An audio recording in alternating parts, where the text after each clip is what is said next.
तुकाराम महाराजांची आणि ज्ञानेश्वर महाराजांची पालखी आज दिघी येथे आली होती आणि तिथं मी दर्शनासाठी गेलो होतो. पण तिथनं मला काय त्या पालखीच्या तिथनं काय प्रवास असणं इथं येता येणार. मी तुकाराम महाराजांना म्हणलं की आमचा विठ्ठल साताऱ्यामध्ये आला आहे आणि पंढरपूरच्या देवळातनं दोघं सुद्धा विठ्ठल आणि रुक्मिणी लेखवी हॉटेलमध्ये थांबलेले एक माझी वाट बघते. कृपया मला जाऊ दे विठ्ठला, मला दर्शनासाठी जाऊ दे. मी त्यांचा एक साधा भक्त आहे. साहेबांच्या बद्दल सांगायचं म्हणलं तर फार आहे. हॉलिवूडचे चांगले प्लेयर आहे. माणूस म्हणून आमच्या दृष्टीनं देव आहे. इतका चांगला माणूस, एवढा मोठा अधिकारी. आता मोठे पोलीस अधिकारी येत आहेत त्यामुळे मी काय बोलत नाही. साधे कॉन्स्टेबल असते तर कसे वागतात तुम्हाला माहिती आहे. परंतु डीवायएसपी सारखा माणूस साहेब माझ्या पायाला लागले तर स्वतः दवाखान्यात घेऊन गेले साहेबांच्याकडे. हे हॉलिबॉलचीच कृपायचं आहे. तर इतके चांगले, मी आता 1 मिनिटापेक्षा जास्त बोलणार नाही कारण मी फार बोललो असतो. मी शाहीर फरांजांचा मुलगा आहे. बोलणं हा माझा व्यवसायच आहे. परंतु इतके चांगले साहेब, परत तुम्हाला सांगतो पोलीस हाताला मिळणार नाही. परंतु आमच्यासारख्यांना आता कोणतरी म्हणले की साहेब आता वेळ कसे घालवणार. साहेबच आम्हाला 12 वाजेपर्यंत ड्युटी वाजताना स्टडीवरून सोडत नव्हती. आमची बायको ओरडत होती, अहो एक वर्ष तुम्ही कसला मध्ये कॉल करता. इतके चांगले साहेब आहेत. साहेब कुठलाही सामान्य असो गरीब असो अजिबात थांबणार नाही. परवा आम्ही एक मिनिट फक्त घेतो साहेब. एका हॉटेलमध्ये आम्ही जेवायला गेलो होतो आणि जेवत असताना तिथे एक फॅमिली अशी बसली होती, गरीब होती, एसटीत नव्हता. मी साहेब मला म्हणते अरे हे पैसे कसे देणार जेवणाचे, ह्याच्याकडे पैसे असतील का. एवढा विचार करणारा माणूस आताच्या 20व्या शतकात मिळणे शक्य नाही.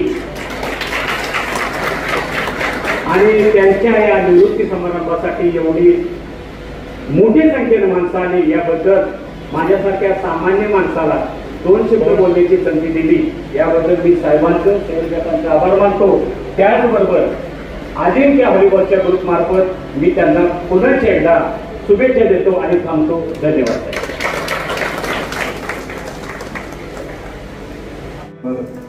विराजमान आजच्या निरोप समारंभाचे सत्कारमूर्ती आमचे सर्वांचे लाडके विवेकजी लावण साहेब आणि त्यांचं या ठिकाणी उपस्थित मंचावर त्यांची सर्व फॅमिली आणि त्यांना ऐकून घेण्यासाठी आणि त्यांना निरोप देण्यासाठी या ठिकाणी जमलेले माझे सहकारी वर्ग.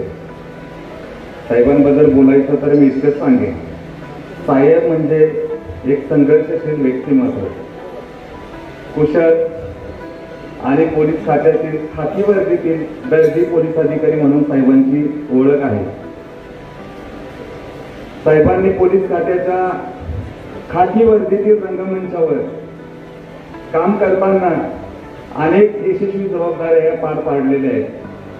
साहेबांचा माझा तसा अल्पसा परिचय केवळ स्पोर्ट्सला असताना झाला, कारण खेळाडू जर खेळाडूला भेटला की खेळाडू हा खेळाडूला कधीच सोडत नसतो.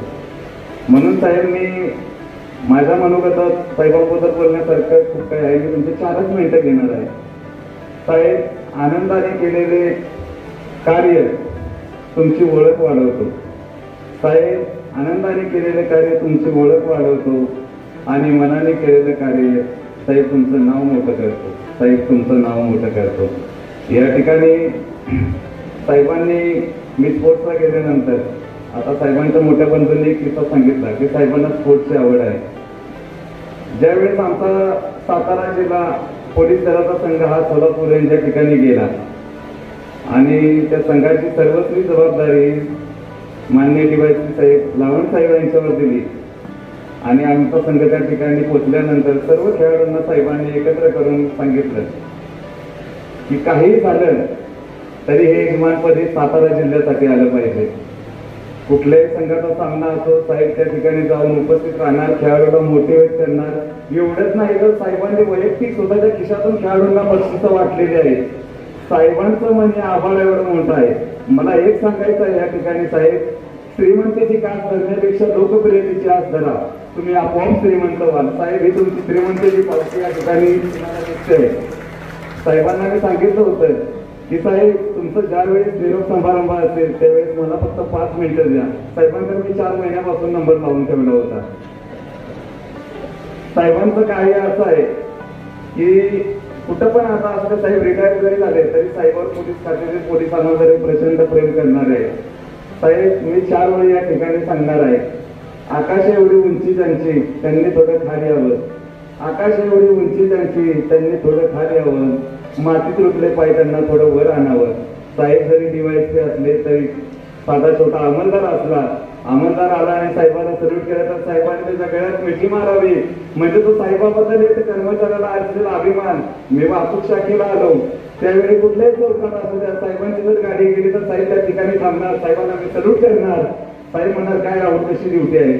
म्हणजे वरिष्ठांनी दिलेली कामाची थाप, म्हणजे मला काम करण्यासाठी झालेली ऊर्जा, म्हणजे मी माझ्या ड्युटीचे तास मोजत नाही तर माझ्या वरिष्ठांनी मला काम करण्यासाठी दिलेले प्रोत्साहन मी नेहमी बघत असतो.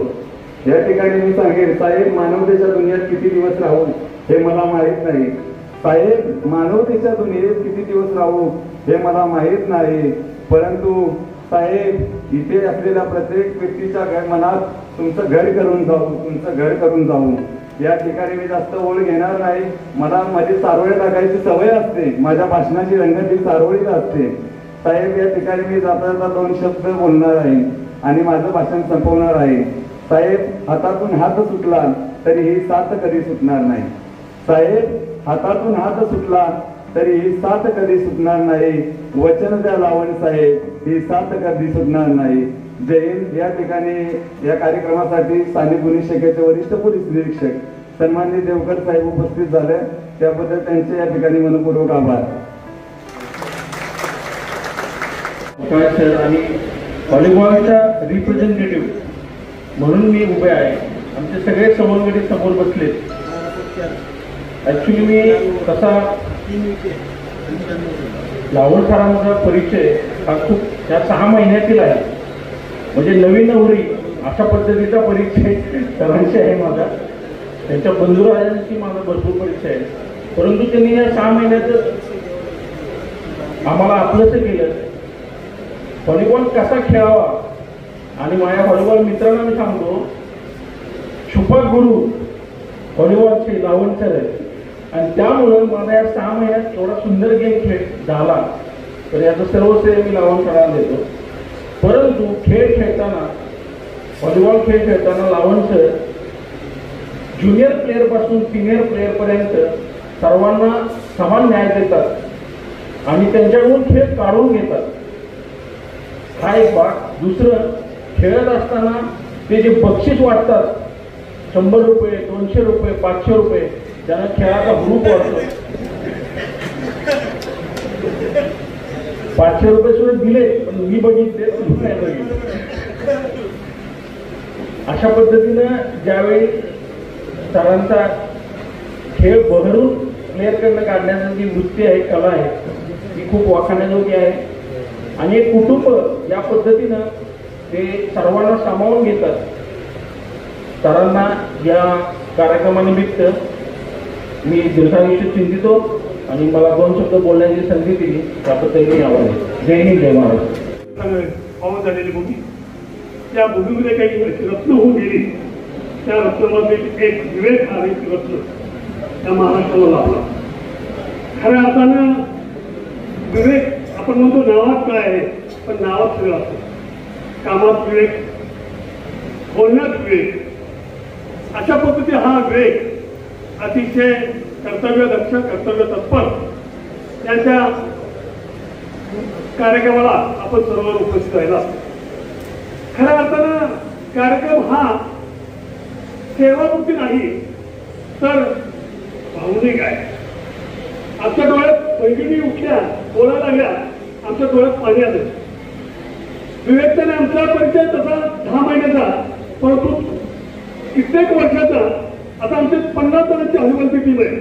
त्यांनी एका मिनिटात सांगितलं उड्या मारा की आम्ही 50 ते 50 उड्या मारायला घेतल्या आहे. अशा पद्धतीची त्याची वागण्याची जी पद्धत आहे, बोलण्याची पद्धत, कामाची पद्धत, खेळण्याच्या पद्धत. खेळताना तर असा विवेक घालतो की विवेकच्या तब्येतीकडे बघितलं असं वाटतं हा टुनुक टुनुक बैल आहे काय माहिती आहे. बैल खेळातला तर ह्याचा टाकला कसा तर दोन पायावर राहतो. तसा विवेक हा दोन पायावर नेहमी उभा राहतो. नेट करायला इतका सुंदर नेट काढणार, कसलाही बॉल नेटच्या पलीकडे गेलाच पाहिजे अशा पद्धतीने नेट तो काढतो. अतिशय चपळ.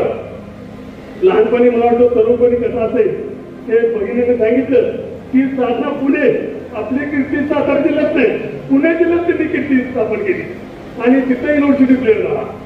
ही त्यांची लहानपणापासून होती. खरोखर लहान कुटुंबीय खरं पाहिलं तर एकाला केला डॉक्टर आणि एकाला केला पोलीस अधिकारी. म्हणजे जीवनामध्ये जगत असताना माणसाला दोन गरज आहेत. एक म्हणजे डॉक्टर शारीरिक आणि दुसरे आहे मानसिक. म्हणजे तुमच्या कुटुंबातील एकनाथरावांनी अतिशय बुद्धिक म्हणजे अतिशय चतुरपणाने त्या दोन मुलांना वेगवेगळ्या क्षेत्रामध्ये घातलं. आपण पाहतो डॉक्टर हे डॉक्टरची नाही, मास्टरची नाही.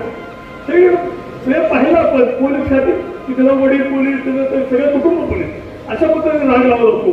परंतु एकनाथराव म्हणजे आमचे वडील त्यांनी खरोखर अतिशय योग्य पद्धतीने दोन मुलांना आणि मग लावण कुटुंबाचं मानसिक स्वास्थ्य शारीरिक स्वास्थ्य सांभाळण्याचा प्रयत्न केलेला आहे. अतिशय विवेक सांगतो की मी अजून सुद्धा घरी किती वाजता जाऊ ताजी गरम भाकरी गरम चपाती खायला मिळते. खऱ्या अर्थानं आम्ही सुद्धा आहे पण आम्हाला कधी गरम भाकरी गरम चपाती कधी मिळालीच नाही. हातालाच घ्यायचं ना हातालाच हे करायचं अशा पद्धतीने आमचा संसार चाललेला आहे. तुम्ही खरोखर विवेकची जी तब्येत अतिशय सुंदर घ्यायचं राहिलेलं आहे त्याचं सगळं श्रेय माझ्या वहिनींना जातं आणि त्यामुळे विवेकची मानसिक आणि शारीरिक जी अवस्था आहे परिस्थिती चांगली राहिलेली आहे ती खऱ्या अर्थानं वैद्यांची आहे.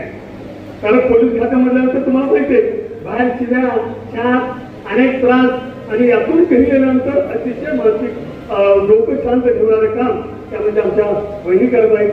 अशा अतिशय सुंदर सुसंस्कृत कुटुंबात ही दोन्ही मुलं आणि त्यांचं कुटुंबीय उच्च शिक्षित असं निर्माण झालं. ते खरोखर अप्पांच्यामुळं रावड अप्पांच्यामुळं झालं, डॉक्टर अप्पांच्यामुळं झालं. आप्पा आम्हाला माहिती आम्हाला डोळ्याचं नाव डॉक्टर पण ह्या डॉक्टरांच्यामुळं निर्माण झालं. हे खरोखर कौतुकास्पद आहे. अशा सेवावृत्ती कार्यवृत्ती आणि भावनिक हा कार्यक्रमाला सर्व उपस्थित राहिला.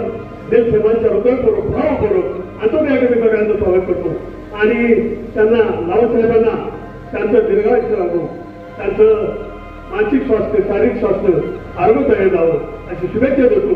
आणि वैद्याला सांगतो आता हरिभाव त्यांना सोडा खेळायला आणि तुमचंही काही काळ राहिलेला आहे फिरण्याचा तोही पूर्ण करून घ्यावा अशी विनंती करतो आणि या ठिकाणी सांगतो जय हिंद जय महाराष्ट्र.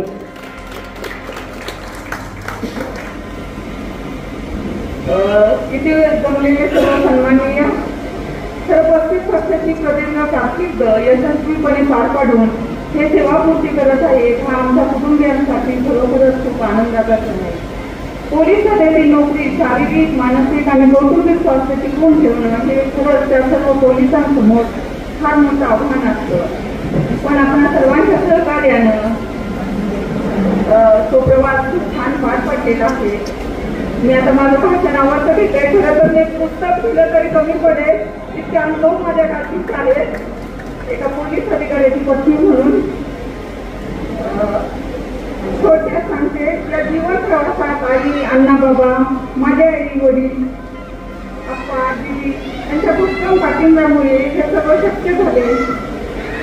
आम्हाला नेहमीच मुलाचा साथ देणारे माझ्या दोन्ही प्रेमानंदा सौबाई व कुंकुसई माझी लाडकी बहिणी सुषमा आमच्या सुखदुःखात सहभागी होणारे धाने पाहुणे साबळे पाहुणे गायकवाड पाहुणे आणि आमचे थोरले जावई डॉक्टर अमित ठोकते या सर्वांचीच मी अतिशय ऋणी आहे. नारायण मूर्तींचं एक सुंदर वाक्य आहे मला वाचण्याची प्रचंड आवड आहे कारण मी एका शिक्षकाच्याच घराची मुलगी आहे. Man can live individually but man can survive only collectively. आपण सगळ्यांच्या सहकार्याशिवाय ही वाट आपली पूर्ण होऊ शकत नाही. आमच्या हॉटेलला धावून येणारी आमची सातवंची माणसं दयानंद भाऊजी, हेमंत भाऊजी, माधुरी, पुनीला, अमीन हे सर्वही आमच्या नेहमी सगळ्याच कार्यात सुखदुःखात सहभागी असतात. आम्हा दोघांवरती प्रेम आशीर्वाद असलेले पण आमची आराध्य दैवत पण आज आमच्या दुर्दैवाने उपस्थित नाहीये ते सर्वजण त्यांचा स्मृतिदंड मनाच्या गाभाऱ्यात कायम आहे. पोलीस खात्यातले बरेच चांगले वाईट अनुभव आले. मी खूप एक छोटासा अनुभव सांगते की एका पोलीस अधिकाऱ्याची पत्नी म्हणून विविध फाकींना अनुभवली. 1997-98ला मंगेशकर कुटुंबियांनी किनारात मंगेशकर पुरस्कार आहे ना तो नागपूर आयोजित केलेला आणि योगायोगानं ते ट्राफिकला पोलीस म्हणजे ऑफिसर होते. भुजबळ साहेब एक वहिनी आहेत, भुजबळ वहिनी आणि सर्व मंगेशकर कुटुंबियांची गाणी अगदी ते बसून बघितली आहे. म्हणजे इथे एक आम्हाला छान तो अनुभव आम्हाला आला. परमेश्वराची खरोखरच अक्षय कृपा आहे माझ्यावरती की माझी दोन्ही मुलं सायली आणि सिद्धेसाठी आज्ञाधारक व सुंदर आहे ज्यांनी माझ्या आयुष्याला पूर्णत्व दिलं आणि अर्थपूर्ण बनवलं. आई मुक्ताच्या कृपेनं डॉक्टर परीक्षित पाटील हे आम्हाला जावई म्हणून मिळाले. ऑर्थोपेडिक सर्जन आहेत ते. आता सध्या रांची जगन्नाथ हॉस्पिटलमध्ये ते काम करत आहेत. तर त्यांच्यासारखं चालक, केअर टेकिंग, माझ्या मुलीला काही समजावून घेणारे, सायलीचे मनोबल वाढवणारे असं जावई आहेत. त्याचप्रमाणे आमच्यासारखे सायलीवर प्रेम करणारे व तिला आपलीच मुलगी मानणारे आमचे काही श्री प्रतापराव पाटील, आदरणीय तात्या आणि आमच्या माझ्या 3 भाई सौ नलिनीताई पाटील ते आम्हाला लाभले. त्यांचे ऋणानुबंध आमच्या कुटुंबियांशी जोडले ते आमच्यासाठी अहोभाग्य आहे. 1995ला माझं लग्न झालं आणि मी मुलांच्या शिक्षणासाठी सातारला स्थायिक झाले. आणि ह्यांची ओढ ठरवूनच जास्त होती कारण ह्यांच्या आवाजाचे यांना खपून नव्हते. आईबद्दल त्यांना खूप जिव्हाळा असे, अण्णांच्या बद्दल त्यांना आदरयुक्त प्रेम असे. आई अण्णांच्या नंतर आता आमचं उपास्य दैवत आप्पा आहेतच. पोलीस खात्यातील सगळे ताणतणाव खूप असतात पण सगळे उंड्या बाहेर ठेवून ते घरात येत. एक पोलीस अधिकारी म्हणून सगळ्यांनी त्यांचं सगळी भाषा ऐकली पण एक पोलीस अधिकारी रविवारी सुट्टीच्या दिवशी स्वतःच्या हाताने पदार्थ करून आपल्या मुलांना खाऊ घालत होते. त्यामुळे ते पिता म्हणून कसे असावे असतील याची तुम्ही कल्पना करा. आणि पूर्ण रविवारी ते मला सुट्टी देत होते स्वयंपाकासाठी आणि आठवडाभर स्वयंपाक करते. तर असे चांगले पती आदर्श पिता आपल्याला आहेत. मी अगदी 2-3 पोलीस स्टेशनवर दिली असेल. त्यांचा किंवा पोलीस त्यावेळेस त्यांच्या कार्याचा आवाका आणि व्याप्ती बघितली. खरोखरच खूप कठीण आहे हे सगळं. आणि पोलीस खात्यातील त्यांची प्रत्येक बदली झाली की त्यांना न पाहिलेले पोलीस त्यांच्या पत्नी रडत होत्या. त्यांचे सगळे कर्मचारी घरी जाऊन सांगत असतील आमचे साहेब असे आहेत.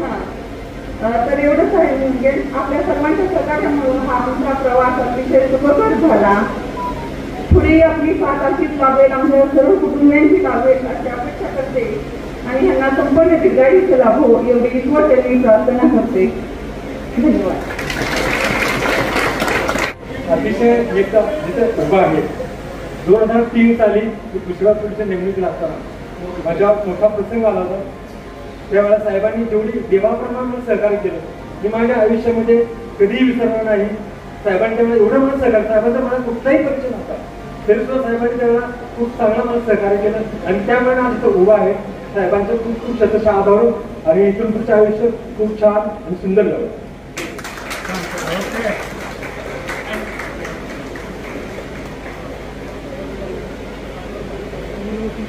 जोडल्याचं नका सांगू. आता किती हात मोडले ते सांगा आम्हाला.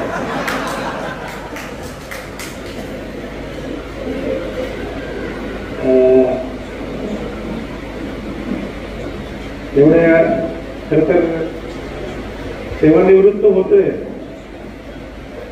एक वेगळं हे असं म्हणजे कसं ड्युटीपासून 4 महिन्यापूर्वी जसं दात पडताळणीला बदली झाली साताऱ्यातून, मी सर्व्हिसमध्ये एकच ठरवलं होतं, पहिलं कुटुंब, आपले सगळे आप्तेष्ट आणि त्यांचं म्हणजे त्यांच्याची नाळ कधी नोकरी करत असताना त्यांच्याची नाळ कधी तुटू द्यायची नाही, एवढं धोरण मी ठेवलं होतं. तर थोडं विस्तृत बोलतो कारण परत बोलण्याचं हे होणार नाही. आता थोडा एक वेळ झाला तर एक 10 मिनिटं आपण थोडा डायलॉग करूच आहे. लहानपणी जन्म तसा खेडेगावातला, अण्णा मिलिटरीत आणि आई शेती. अण्णा अगदी आमचे कडक स्वभावाचे, ते कडक स्वभावामुळं अण्णांच्या पासून आम्ही थोडं दूरच, काय असेल ते सगळं आईकडे असायचं. आई माझी निरक्षर, पण ते सामाजिक शिक्षणाचं विद्यापीठ होतं.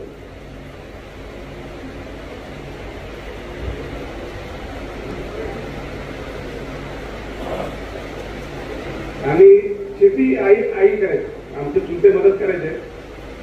पण आमचे थोरले चुलते दादा, माझा चुलत भाऊ तात्या, हे यांच्या सगळ्यांची मला आठवण आता भरून येते.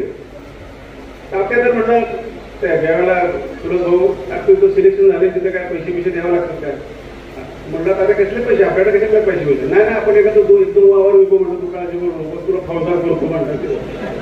तर तो बिचारा शेती करायला, पण त्याचं मन एवढं मोठं होतं. तर अशा मोठ्या मनाची लोक माझ्या अवतीभोवती होती. आईचं सांगायचं म्हटलं तर ते शेतीचं एवढं तिला ज्ञान, एवढं तिला त्या शेतीवर प्रेम, प्रत्यक्ष रोप लावतात ते कुठल्या बी टोकताना किंवा काय करताना तिला आम्ही जवळून बघितलेलं आहे. म्हशीच्या धारा काढताना बघितलेला आहे. धारा काढताना तो एखादा ग्लास, तसाच नीटचा ग्लास माझ्याकडे ते पुढे घ्यायची, तो आम्ही बघितलेला आहे. आमचं चुलते करायचं. मग असं करत गावातले हे बघून शिक्षणाला अण्णा म्हणले, आता ह्याला कोल्हापूरला ठेवून टाकू शिक्षणाला. पहिले चुलत्याचं म्हटलं की याला तालमीत ठेवू, शिक्षणामध्ये तालमीत ठेवू, त्याला ते शिक्षण राहू दे, तालमीत जायचं होतं. मग तिथं ते मराठा बोर्डिंगला ठेवलं. 1-2 महिने बघितलं. मोठी बहीण रंजू होती, तिथले बी किस्से भरपूर आहेत. एकदा बोट त्याच्या कडीत अडकले, सगळं हॉस्टेलच्या मुली जमा झाल्या. मला लय लाजायसारखं झालं, आता काय सांगायचं कसं तर असं झालं काय. तिच्या 15-20 मैत्रिणी असं जमा, वेळ का थांबलाय का म्हणतं, बोट अडकले मला ते काय सुरू होते.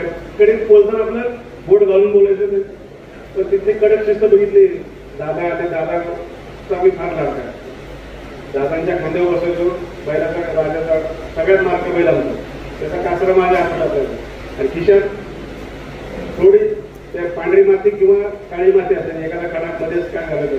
अशा म्हणजे दादांच्या बरोबर लहानपण माझं अगदी शेतीत. सकाळी उठले की आपली चहाची गड्डी संपली, कसं काय करायचं, दादा पाणी ठेवा, ते चाक ह्याचं चाक असायचं, लोखंडी चाक त्या ह्याचं चाक, त्या तिथनं 1.5-2 किलोमीटर असायचं. सकाळी विहीर लावून उठायचे, तोंडनं तुझ्या पळत त्या तेलाच्या दुकानात जायचं. दादाने चहाची गड्डी मागली, ती पिवळी गड्डी आणि तो चहाचा साखरेचा तो हे ते घ्यायचं, पाणी उकळस्तोवर विहीर लावून परत जायचं.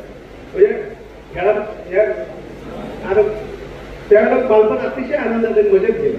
काही पैसे नव्हते किंवा काय नव्हतं, पण एक आनंदी जीवन होतं. शाळा पहिल्यांदा खडकी, नंतर खातगुंडला शाळा, नंतर साधना विद्यालयात म्हणायचं खेळाचं आमचे साळुंके सर होते. खेळात एवढं आम्ही तिथं खेळलो की खूप तिथं बास्केटबॉल तिथं शिकलो, खो खो शिकलो, इतर चांगले जे कसा व्यायाम करायचं ते शिकलो. साळुंके सरांच्यामुळे मला 10वीला स्पोर्ट्स स्कॉलरशिप मिळवलं, ते पहिला विद्यार्थी होतो. 1982 साली मला 340 रुपये मिळाले होते. 340 रुपये करायचं काय मला, पण फार मोठे रकम ते दादाचे गटिंग कसं करायचं का, आपण सांगितलं आपण असं आहे म्हणले काय. पण नंतर शाळा झाली की फर्ग्युसन कॉलेजला भरपूर दिसते. पण थोडक्यात माझं नको, मॉडर्नचा आमचा व्हॉलीबॉल प्लेअर आहे जसा, आमचे काय व्हॉलीबॉलचे पूर्णच असायचे आणि आम्हाला ते खूप वाईट तरी हरवायचे. मॉडर्नची टीम खूप चांगली होती, हे पण सांगून टाकलं. कॉलेज झाल्यानंतर मग खरे श्रीमंत म्हणजे आपला खरा श्रीमंत कधी झालं त्यावेळेला आपण डॉक्टर सर्व्हिसला लागलं त्यावेळेला माझ्या माझं कायम भक्कमपणे असायचा आता म्हणजे माझे मोठे बंधू डॉक्टर सुधाकर लावला सुट्टी जरी घरी आलं पॅन्ट आपण झोपताना पॅन्ट काढून आपण ठेवली अडकून आणि सकाळी परत घालून जाताना आपण खिसा बघितला तर खिशात 100 नाही तर 200 रुपये असायचे त्यावेळेला 100-200 रुपये म्हणजे 2-3 हजारासारखा म्हणजे असायचा म्हणजे खरे श्रीमंत आहे म्हणजे तरी शाळेत आता कॉलेजमध्ये असताना सुद्धा हॉटेलमध्ये जायचं की नाही काय पण आपण जसं डॉक्टर झाला नाही जसं तो सर्व्हिस लागला तसे आपण मग एकदम राजा माणूस कायमच त्याचा पाठिंबा असायचा MSc असताना स्पर्धा परीक्षा दिल्या ते आम्ही CSR सोडायचो कॉम्पिटिव्ह सक्सेसिव्ह रिव्ह्यूची मासिक असायची ते रद्दीची मासिक आम्ही पुढं फर्ग्युसन रोड गेलो की ते आम्ही किलोनं विकत घ्यायचं ते पेन्सिल तो म्हणायचा पेन सोडवं पेन्सिल सोडवं मग ती पेन्सिल सोडवायची ती त्याला परत द्यायची मग अर्धे पैसे तो द्यायचा त्यामुळे आमचा अभ्यास तर आपलं सामाजिक शिक्षण सगळं गावात घरात सगळं सगळीकडे होतं आपलं त्यामुळे ते मेंटल ॲबिलिटी हे ते आपलं टकाटकच होतं तर त्या परीक्षेला तो फॉर्म माझा शेवटच्या दिवशी गेला फॉर्म मी लिहून ठेवला होता MPSCचा फॉर्म भरला पाठवू म्हणत राहिला तर नेमका शुक्रवारी संजय शहा म्हणून माझा MPSCचा मित्र होता तो म्हणला मी मुंबईत चाललो पुढचा म्हणला तर लास्ट दिवसाच्या 4:45 वाजता माझा फॉर्म सबमिट झाला ते झालं की परत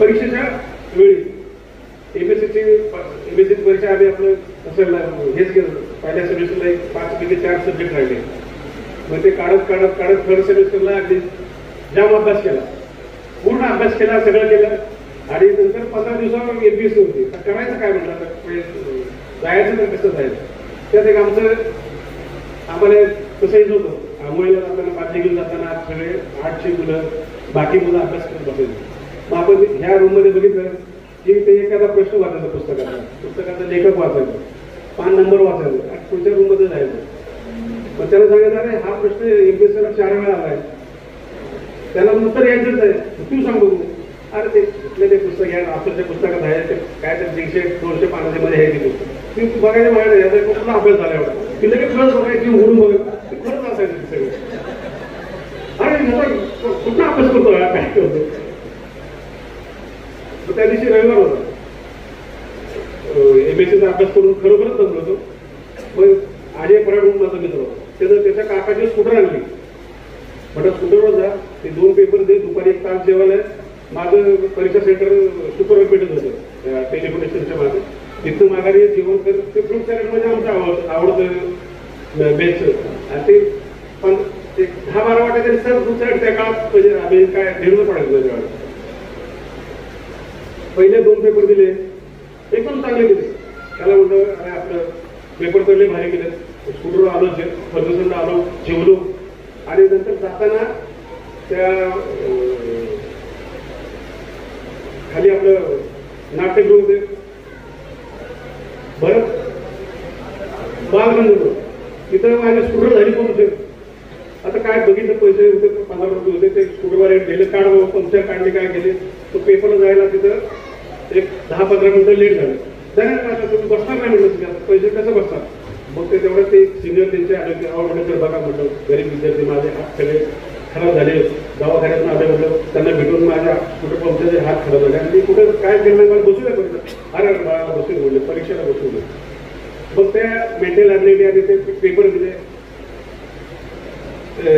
MPSC थ्रू झालं थ्रू झाल्यावर ते सगळं फक्त होतं ते पत्र होतं घरी काय सांगितलं होतं आपल्याला सांगितलं होतं अण्णाला बाहेर काय म्हणजे सांगायचं किंवा गाईड मिळेल किंवा काय मिळेल असं काहीच नाही आपलं आपण करायला काय असंच होतं सगळं मग ते परीक्षा झाल्यावर सांगितलं आपल्याला नाही ह्या लोक पाठवलं हे फौजा बिल्डर नको आपल्या अण्णा आपल्या आमचे नको फौजा बिल्डर लोक आहे मग शेवटी कोण असतं आपल्याला कोण आहे आमच्या आपण जायला कॉलेजवर जाता ते परत प्राध्यापक करायचे कुठं काय करायचं हे ट्रेनिंग झालं नागपूरला बरेच प्रसंग असे आपल्यासारखं तिथं जास्त हे होतं तिथं सस्पेंड झालो मी एकाला मारहाण केली माझा गुन्हा दाखल झाला नाही सांगण्यासारखं नाही पण सांगतोच आहे पण गुन्हा दाखल झाला सस्पेंड झालो तर आता अण्णानं कसं कळवायचं ते आपण आपलं सांगितलं आपण असं असं झालं अरे उद्या म्हटलं काय नाही भिऊ नको मी आहे म्हटलं अरे कसं काय होतं काय नाही काय काळजीच करू नको म्हटलं मी आहे माझ्या दर महिन्याला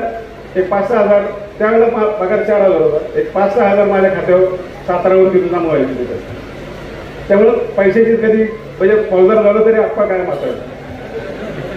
मग त्याला म्हटलं आता अरे म्हटलं लग्न करायला पाहिजे.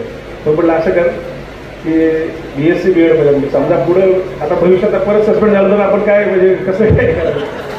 तर बाबा नोकरी करणारी एखादी चांगली सुशील मुलगी बघ.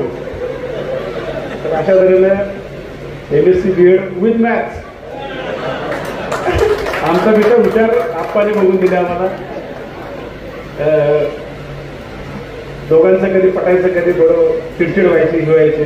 पण तिचा एक गुण मी सगळ्यांसाठी हे सांगतो, ते अशी तर चिवट. आणि तिला शिक्षण मुलांना शिकवायची किंवा वाचन करायची किंवा एखादं वाचलेलं सार कसा काढायचा करता, वंथण कसा करता, मी तिच्याकडनं शिकलो.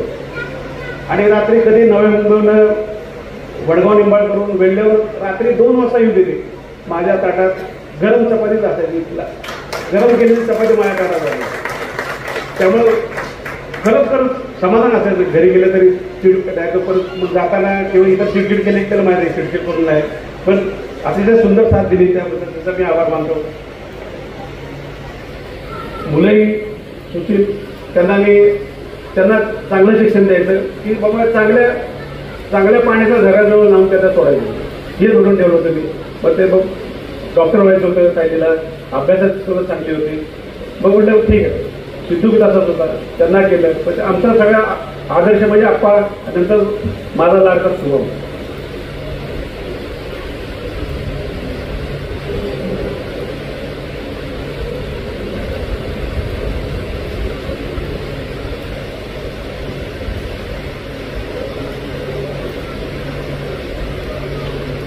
आयुष्यात कधी कधी असं तुम्हाला तुमचं कधी बॅडलक असतं, ते बॅडलक होतं माझं, आमचं बॅडलक होतं. सगळ्यात लाडका माझा पुतण्या. कुठं जे आप्पाबरोबर शेअर करू शकत नव्हता तो काय माझ्याबरोबर शेअर करायचा. अरे विवेक काका तुला असं आहे तसं आहे. कॉलेजमध्ये सुद्धा त्याचे काय म्हणतो सांगायचं. एकदा तर मी तुझ्यालाही माहीत नाही आणि आप्पालाही माहीत नाही, मी त्याच्या कॉलेजवर जाऊन त्याची भांडणं मिटवून आलो. ते आत्ता सांगतो सगळ्यांना. म्हणजे थोडी झालेली किंवा काय हे झालेली होती त्या PSIला नेऊन सांगून, म्हणजे तो इतकं बॉन्डिंग होतं. कधी काय होतं आपाच आम्ही 25वा वाढदिवस जमला आपण साजरे करतो सगळं करू मग तो खुश होतं. सगळं त्याला सांगितलं तू सगळं मॅनेज कर. त्याला पैसे दिले, तू म्हटलं सगळं मॅनेज कसं कर, काय कर ते कर. त्या विचाराने सगळं इथंच मला वाटतं लेखीवरच झालं होतं, खाली लॉनमध्ये झालं होतं. खूप चांगला प्रोग्राम केला होता. नंतर म्हणला विवेक काका तुझा 25वा लग्नाचा वाढदिवस म्हटला मी साजरा करायला म्हटलं. तर ते दुर्दैवाला राहून गेलं. असं चढउतार येत असतात आयुष्यात, तर त्यातून पुढं जायचं. आणि सगळ्यात मी कुटुंब म्हणजे श्वास आहे, पण माझे सगळे खेळाडू मित्र म्हणजे माझा ऑक्सिजन आहे. सकाळी टेनिस ग्राउंडवर गेलं, तिथं काही कुठेही जावा तुम्ही, कुठल्याही ग्राउंडवर जावा, ते टेनिस ग्राउंडवर जावा, आझादच्या व्हॉलीबॉल ग्राउंडवर जावा, स्टेडियमच्या अनेकांच्या व्हॉलीबॉल ग्राउंडवर जावा, आउटराईडवर तिथं वादावादी ही होतच असते. का होते ते मला अजून काय कळलं. म्हणजे आम्ही तुमरे होतात, आता एक पॉईंट राईटच आहे, आउटच आहे, म्हणजे कायम त्याच्याबद्दल वादावादी होतात. पण हे पॉईंटसाठी नाही, त्या ईर्षेचं हे असतं. ग्राउंडवर अतिशय मला म्हणजे समाधान असतं ग्राउंडवर खेळताना. आणि सहृदयता ही आमच्या अण्णांच्याकडून मी शिकलो.